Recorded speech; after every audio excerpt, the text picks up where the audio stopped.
You called your father's comments on the Access Hollywood tape clearly offensive and inappropriate, and said that you were glad that he had acknowledged that and apologized.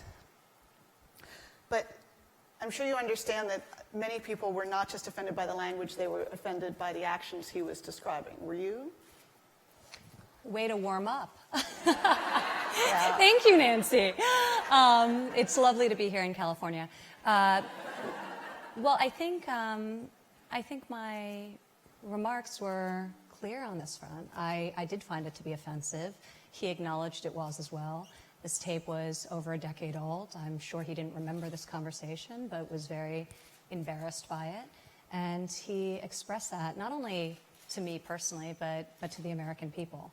And you know, I appreciate that he did that. I think it was very, very important for him to have done so. What did he say to you, just father to daughter, about that? Well, he recognizes it was crude language. He was embarrassed that he had said those things, and he apologized. This is, you know, that's not language consistent with any conversation I've ever had with him, certainly, or any conversation that I've overheard. So it was a bit jarring for me to hear, and he was very sincere in his apology.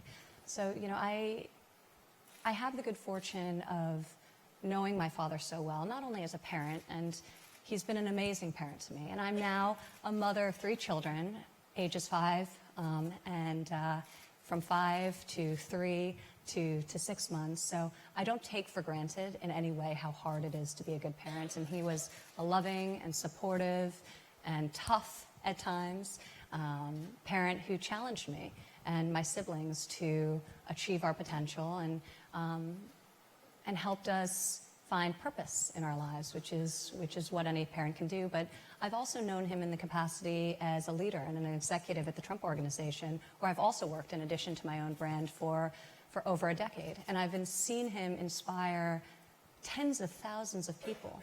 He sets a bold vision, an aggressive vision, and he helps people realize that goal.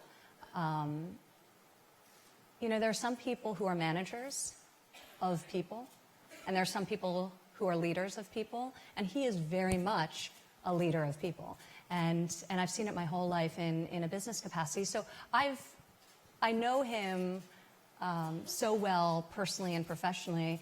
And you know, when things have happened through the course of this campaign that are uncomfortable for us as a family, oftentimes things have been said that are mischaracterizations or interpretations that are false and not consistent with his intent. You know, a statement he'll make, or we talk about it. So, you know, that we have a very open dialogue, and I think that's one of the things that I respect so much about him, the willingness to listen. And look, he's very much his own man, just like I am very much my own woman. I have opinions. My opinions are my own. I express them to him when I'm excited, when I'm disappointed, and everywhere in between. I'm certainly not sheepish about sharing those opinions, but I do so in private.